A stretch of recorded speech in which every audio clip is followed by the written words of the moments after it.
Hey, Nikki. Hey, Hey, Barb. What's happening? hi. How are you? Good, Don't my we love friends.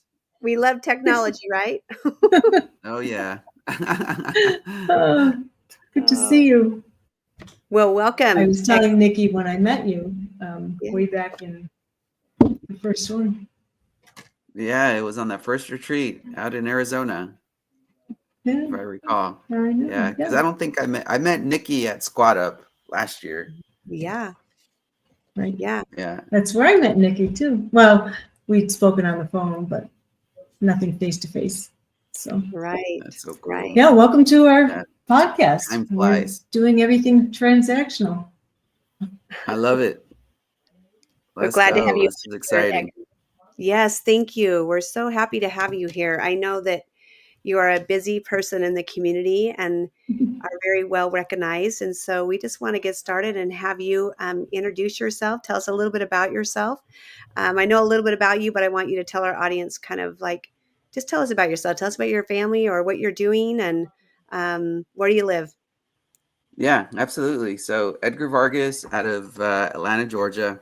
I've lived here for the past 20 plus years, so I consider myself a peachy Georgian. But besides that, I'm a dad of 5 boys. Still enjoying the ages of little ones. My youngest is 5 and my oldest is 15. So super blessed with all boys. My wife always has a blast. But on the business side, definitely focus on the lending space, hard money lending, transactional lending, double close, EMD. We provide all those services. We provide PML lending as well, but very limited on the states. Those are Georgia, Ohio, West Virginia, and Virginia. So, very narrowed down on PML, and it's also just first position. I've learned my lesson going in second position a few times. So, I'm learning that one now. I am learning right now as well. yeah, That's that's you know that's a that's little bit about me. that's one That's of the reasons why we're shifting over to transactional. Just moving away from private yeah. money Yeah, lending. absolutely. Yeah, there's definitely great opportunities, right? Even in second position, but those deals have to be like they have to get in like way undervalued, right? Just to make sure you have equity and Right. that there's I think you could underwrite the deal so much, but if the jockey fails to perform or doesn't have the integrity to say what they're going to do, they do. It definitely hurts, right? As a lender. For sure. Yeah, but Yeah. we're not here to talk about PML. Wait, No. but I want to go back to what you said. Like you have 5 boys, like 5-15. Like your time is like spread so far, right? Like, and yet you're being a family man as well and doing this. Do you do this full time? So I have a W-2. I call it my superpower. I'm able to leverage that. I'm blessed. I'm able to work from home as well. So I have a pretty flexible, but at the same time, on it, right? I once my shift ends, I'm done for the day, and I put on my investor hat, lender hat on, and build relationships. That's Nice. great. Go ahead, Barb. No, I was just going to say I had no idea you were doing all this and W-2. That's really impressive. Yeah, thank you. Yeah, it's definitely pays always to say is right how we can challenge ourselves. Mhm. And to me, I had reached a place in my work where I've accomplished a lot. And I even thought about pivoting and into starting my own business in the healthcare space. But I really enjoy the community around real estate investing, finding your tribe. So I really enjoy that part, and I think it's just the beginning. Yeah. So, Edgar, just will you elaborate a little bit more on your W-2? You said superpower, but will you elaborate a little bit more on what you actually are doing and what your focus is there? Yeah, so my W-2, I provide technical support to customers and online supports. I've been doing it for 22 years. Wow. So yeah, I'm very experienced when it comes to the CT and MRs and servers. So yeah, so I was the go-to, when they needed something, but now I'm able to provide that support remotely. So that's why, it kind of gives me the flexibility to wear my investor hat, right off of work. Yeah, Yes. definitely. Oh my goodness, that is incredible. Like, I admire people who can do this and do a W-2 at the same time. I think it really gives a lot of people like hope and encouragement, right? To that they can do both, right? Even if it's like Right. part-time here and part-time here, or full-time and part-time, it allows them to at least see that other people are doing it. So thank you for sharing that. Thank you. Yeah. And I think one thing, right, that we have to mention is that it takes time. It's not going to happen overnight. And I think initially, especially when you're so good at an industry, things come easy. But when you're pivoting into something different, it's challenging, right? And that's what you want. You want it to be challenging. So don't expect the results to happen overnight. And for a while, that really got under me, and it was like, why isn't this happening fast enough? But it's a process, right? So if you're doing it, on your time off of work, or be intentional, commit to the process, enjoy the process, but really, really just be consistent with it. I think in our community, we did an 18-minute challenge, right? You do something for 18 minutes every day. Be consistent. It doesn't matter if you're making mistakes, but be consistent, take action. Don't just do 18 minutes of consuming, because that doesn't do you any good. And there's a lot to consume. Oh, gosh. So Yeah, out of all the lending that you, I was going to say, partner with these amazing ladies, take action, reach out for me, but definitely, partner, find your tribe, and take action. Yeah. so I'm just curious, out of all the different lending that you do, what's your favorite? I mean, what's the one that really gets you excited and you look for those? Is it double Yeah, closes? Is it EMD? What is it? good question. I think, I had a conversation with Melissa Palmer a few days ago, and we were chatting about uh, like lending as a business, right? And I think all businesses need to have a why, or a Mount Everest, however you want to look at it. And, you know, we were chatting about how if you look at lending as a business and it drives you to even raise more capital for it, you're going to be more successful, right? So your question, comes to me as, like, to me right now, what's really like my Mount Everest is providing affordable housing through new manufactured home development. So That's what I'm doing. yeah, so right. So putting capital in that really is fulfilling my Mount Everest as well. So if I raise capital for that, that's also fulfilling my Mount Everest. So it's more in line with my sweet spot, right? So what I really enjoy, I enjoy raising capital or putting my capital on those type of projects. Now, that doesn't mean that I'm not going to offer hard money loans for fix and flippers, right? Or transactional lending for wholesalers, or stuff like that. But I really enjoy, even though the returns are not as amazing, right, as a double close transaction or an EMD, I would still rather fund my like a manufactured home, because I know the cause behind it. Mm-hmm. Yeah. Yeah, It's definitely. Go ahead, It's Barb. kind of, well, that's kind of our model too. So Nikki and I are teaming up.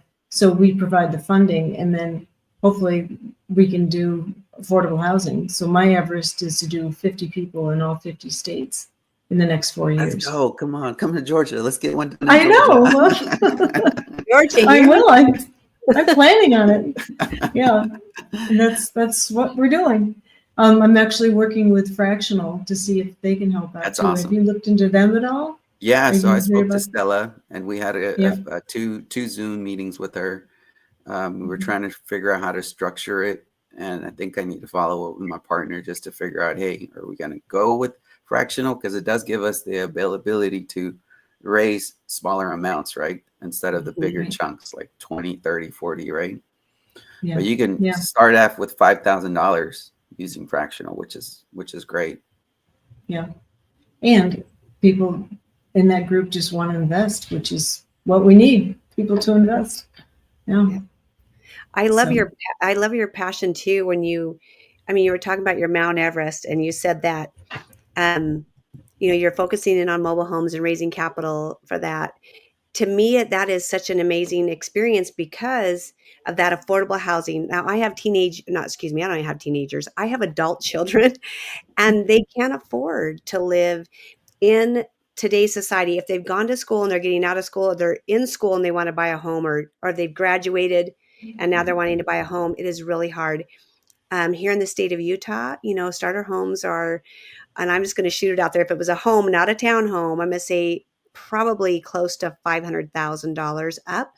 Now, I could be Wow. wrong. It could be four. There could be some that are four, Mm-hmm. but a lot of them can't do that. So when you talk about mobile homes, which is dear to my heart, I love that you have that passion to help other people. And what piece of advice would you give others who are like looking for the avenue of maybe affordable housing, right? Or Mm-hmm. capital raising? What kind of advice would you give them? Yeah, I mean, I guess it just depends on where you're at in your real estate journey. Um, I think if you're new, right, I think even Pace says, hey, try to find your avatar. And I think to me, that's even hard, right? When you're first joining and first learning what is real estate, because there's so many avenues. Yeah. So one thing that I spoke to somebody the other day, and I was like, I think it's important to understand yourself. Like what really drives you? Is it like, what do you want to learn about real estate? Do you want to learn the capital side of the business? Do you want to learn the fix and flip side of the business? You want to learn how to wholesale? Where do you see yourself? And then once you understand where do you want to be, then hone in and find a tribe, find a team, collaborate, right? See how you could bring value to that team. Because in this business, you can't do it by yourself. So you have to find, and it's going to take time, right? You're not going to be able to, meet somebody and then click right away, right? It takes time because people want to make sure that you are committed to the process, right? That you're just, because you could potentially just be an ask hole. We use that a lot, right? It's like in the community, don't be an ask hole. Come in and bring value. How could I help you? How can I serve your business? Once you find that tribe, I think once you narrow down what you want to do, then find your tribe. Right. Because if not, and there's nothing wrong with shiny syndrome object either, right? You could taste a little bit of wholesaling, try it, and go into fix and flipping, try it with somebody. Maybe that's not your take, right? But find it. And once you find that, I think it's gonna align. You're gonna align with the people. Yeah. Well, it's true. You just have to, you just evolve. You start in one area and then you learn more and like, oh, that shifts over into something else. And it's just all about not being fearful to try. Yeah. And who knows, right? You're in it for a while and then you're like, oh, you know what? I did wholesaling. Maybe I could go back to wholesaling now that I understand a little bit more, collaborate with a few people that are doing wholesaling. Now it's just not me, right? Door knocking. Now I have a team, but at the same time, I'm doing something else, right? With another team. So you're being resourceful at that point. But when you're starting, find what you really like and that you're passionate about. And at our age, sometimes that's, I don't know. I don't know where our creativity goes. If you ask a child and you give them a blank sheet of paper and you ask them to draw, they're gonna like go all imaginary on you. For us, we get a blank sheet of paper and we get a crayon or something, and we're like, what am I gonna like? What's this? Are you asking me to do something? At least some of us are like that, right? It's like we can't lose that creativity. Right. Well, what's helped me a lot is chat, because I'd always get stuck And I don't know how to do this. And then I'm like, well, just write down a sentence. And from there, then it stimulates my brain and Triggers, I'm huh? able to, it does. It just frees me up a little and I get over that hump that I can't, that would shut me down before. And now I'm like, oh, I didn't think of that. Or, oh, I can add this or refigure, reshape it. I know. It's been helpful ChatGPT, for your me. best friend now. Yeah. Yeah. I haven't really dove into Manus yet, but I can't wait to. Yeah, Have you done anything with that? I have. I was Yeah. creating a co-living calculator for Pat Split, Mm. Nice. but I ran out of credits, so now I gotta either pay the monthly thing, but because I was Yeah, using I know. the free version they give us of 10,000 credits, but it's pretty awesome. Yeah. Yeah. Fine. So what I guess what lessons have you learned along the way with transaction or lending? What have you like a good one, Yeah, a good story and a bad story? yeah. On the PML side, definitely have stories on the transactional lending. I haven't personally had many horror stories, but I know that title wire fraud is definitely one of those big ones, right? Where you'll get emails that may not be directly from that title company, right? Or they'll send you to a link, and when you're doing transactional lending, that's one of the highest rates where somebody could potentially lose money. It's Oh on that wow. wire transaction, and making sure that the title company's legit, doing your due diligence on the title company. There was a story where the title company, like everything seemed normal, everything looked normal, but if you scrolled all the way down to the website and you looked at the picture of the person, did not match the picture on their Instagram. So like that raised a flag. They're like, wait a minute, how is this different? Like this attorney here doesn't match the attorney on their Instagram page, right? But you have to be really due diligence if you're Wow. going the EMD double close route. You have to like triple, quadruple check that the title is legit. Yeah. So on the PML side, I think just not understanding the deal I was getting into kind of was a knucklehead. I talked a lot about taking action. That was one of those knucklehead decisions I made. Took action too early without really asking questions. You don't have to know, but you don't be afraid to ask questions. When you're doing Mm. transactions that involve anything. Right? I mentioned ask whole earlier, but when it comes to transaction, there's nothing wrong, right, with it saying, "Hey, I'm lending this money. Nikki, could you double check to make sure what this looks like, right?" And I'm sure Nikki would be absolutely. Let me see what is your purchase price? What is your rehab, right? Mm. But Yeah. yeah, when it comes to those type of transactions, definitely make sure you double check, triple check with others to make sure it's a safe lending opportunity. Yeah. Which of the transactions do you, like I asked earlier, what's your favorite? I think my favorite still aligns with my Mount Everest. As far as like the purpose behind it, it's my Mount Everest. Now, as far as returns, I mean, those double close returns are pretty quick. Yeah. You can make 1.5% in like 24 hours. So those are pretty sweet returns. So I wouldn't say no to those. Right. Yeah, we're anxious to get going on those. I'd love to do a couple of those. That would be great. Yeah. I just wanted to just throw out a question to you and elaborate a little bit on. I love that you're being transparent and that you're sharing. Like I shouldn't have taken action so quick and jumped into a deal. I think a lot of us, when we first got in the community, we were just like, oh, there's a deal, shiny object, or whatever it looks like, oh, I can make money. And so a lot of us were jumping in doing deals without even vetting or, well, I was trying to vet, but I don't think I was doing it as thoroughly as I probably should have been, right? And so That being said, I'm grateful that you're being transparent, right? Because I think so many of us can learn that it's. I remember when somebody in the community said to me one time, and I'll throw his name out there. It was Jason Park. He said, "Don't be too quick to jump off a cliff to do a deal." In other words, sometimes we were so quick to jump off a cliff, right?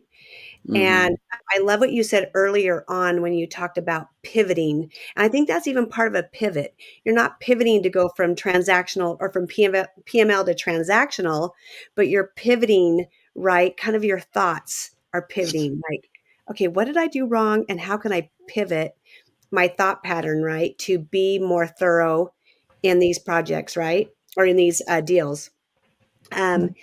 Another question I guess we can ask you as well along that line is you're focusing on mobile homes, you're doing capital raising.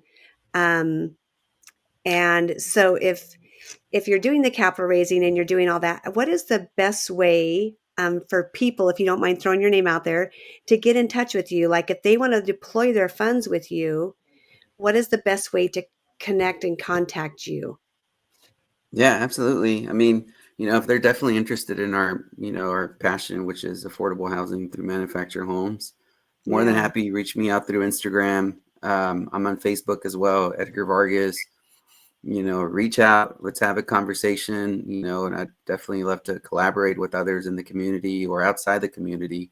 There's different ways we can structure the loan. These are first position loans. So, as far as the returns, you're not going to get like 20-30% flat returns, but I've learned through, all these PML lessons that 12% return, 15%, 18% annualized return, those are pretty sexy returns. So, Yeah. don't think a 20% flat or 30% flat is normal. Those are very high risk loans. But yeah, if you're looking for your opportunity here in Georgia, would be more than happy to collaborate and see how we can work together. Yeah, but And that's my Instagram channel at It's Edgar Vargas. And then I'm at Facebook as well. it's at Edgar. Let's see. It's Edgar Vargas, right? Is Instagram, right? Okay. And Yeah, are you just focusing on the Georgia state, correct? correct. Currently, we're just focused in Georgia. Yeah, we're just focused in Georgia, hopefully to expand, right, as we keep on growing. But currently, we have enough in our pipeline here. We have an amazing dealer that's giving us great pricing. Could we potentially move out into Alabama and North Carolina? Possibly, but right now, just focused in Georgia. And one of the positives about that is you have eyes on the prize, right? Correct? Because then Yeah. you're not clear across the United States. And granted, it's great to do that, but it's kind of when you have that focus, right, within your own backyard, so to speak, right? It's a lot. I don't want to say the word healthier, but for me, it'd be healthier just because of my mind. I feel like I'm right in my backyard, and I don't have to worry about going clear across the United States, right, to see if the project's completed. So. Yeah, no, that's a good point. And I think there's some investors, right? It goes back to that risk. What's your risk tolerance when it comes to lending? Understanding that is so important, if you're going to get into PML lending. Even on transactional lending, because a lot of people think that transactional lending, that there's no risk, but there is risk involved. Right. Look at that We dog. have a dog. That's awesome. But we have a It's dog. my dog. My He wants to get into a PML chat. Let's make some money. We're speaking in the new way of podcast. Have a dog. Put a dog on your podcast. Yeah. Sorry about that. She's a sweetheart. She's 11 going on 2. I got a beagle too. Oh, I had a beagle for 14 years. Yeah, they're awesome. Characters. Yeah. I think just wanted to say thank you, Nikki, Barb, for having me on your channel. Super excited to be here with y'all. Grateful for the opportunity, and let's see how we can collaborate down the road on opportunities. And Nikki, thank you so much for sending so many people to me at Squad Up when you were like, "Hey, I know a DSCR lender. Go to Edgar." I know. That's so right. We haven't even talked about that, and you're still doing it, right? DSCR. Yeah, absolutely. Yep, Awesome. absolutely. Yeah, Awesome. Good for so you. I missed one of the gentlemen that we went out for lunch or dinner, and I was like, I'll get back to you. And then you know how Squad Up is with a whole Yeah. bunch of people, and I was like, I need to get back to him. Yeah, but thank Yeah. you for being intentional and you know trying to make that happen. It's Yeah. always great, right? When you find that tribe of people that are like, hey, here's Nikki, or here's Edgar, or here's Barb. Yeah. That's pretty It's My awesome. pleasure. It's even if we have like a couple of things we know about somebody, we're like, oh, Edgar raises capital. He does, affordable housing and DSER and whatever else, underneath that umbrella. But no, it was my pleasure. Thank you. And you've been so helpful to me as well. So you've referred some people to me to help me out of a situation. And so I appreciate you very much. I have one final question for you. Where do you see the future of your personal business? You talked about your Mount Everest a little bit, which I know is sometimes a 5-year projection, right? Or whatever that looks like. But where do you see the future of your personal business? It's kind of Oh a hard yeah, I question. saw that question on the message you send me, and it's ooh, I had a hard time thinking about it because I don't see it as like I always think about team. You know, Mhm. how can the team grow? How can the community or how can we all grow together? Um, so I think for me would be just I am focused a lot in the Latino community as well. I speak Spanish. So we started a nosotros. It's called nosotros. It's a RIA, you know, a Spanish real estate investing group community here in Georgia. So we're starting to grow that out to other communities where we could kind of help our Latino Spanish speaking community, you know, and more into the investing space. We all know fix and flipping, you know, like a lot of Mexicans are hard workers, right? We know how to, you know, get stuff done, but just the educational piece of it, as far as opening other possibilities to them, for me, that's more important, like than like where my lending business or you know, and I really want to expand on that. Um, Boy, so I'd love to work with you on that here in Yeah. Idaho. Yeah. Yeah. yeah, that'd be awesome. Yeah, so And that's Yeah. where you know I've had a few opportunities to chat to in front of Latinos, sharing like creative finance, sharing about PML lending. Still, PML lending is a little bit tough subject for them to chew on because there's a lot of like in our culture there's a lot of trust issues, like not trusting one another because I don't know why, but it's something, right? But yeah, that's like so if, like personal business, I think it'd be more like my personal brand, and what that looks like for me would be like just having a better education for our Spanish speaking community. Right. So I always wanted to say, just add just a couple of things that you said that really kind of hit me in the heart. You changed from when I said your personal business and you changed it to team and you changed it to, basically us, right? Like a group of people or your Latino community or whoever it may be. I love that you did that because that's what it's all about, right? We scale up with a team, not individually. And I Yeah, love that you are looking at the future in your business, not individually, but as a team, how you can scale everybody. And that is selfless. That is just a very kind gesture and that's what we're about, right? If everybody did that, the world would be a better place, right? Yeah. We need more Edgars in the absolutely. world. So thank you, Edgar. That's great. Yeah. Barb, I'll let you kind of add to the end. Yeah, no, I absolutely agree. You're a true go-giver when you end with that kind of language. You know, that's what we all signed up for too, but some people instantly go to that language and you do. And it's just want to spend more time Thank with you. you. Thank you so much for being Yeah, on our thank you. podcast today. And Awesome. we wish you the very best in your journey in real estate and also your W-2. Hopefully you can leave it someday and just do that full time, right? Do the real estate full time. But Yeah, thank you that'd so be much. awesome. No, thank y'all. Yeah. Hey, Barb, Nikki, appreciate Yeah, it. thank you. Bye. Take care, Thank y'all. you. Bye. Bye.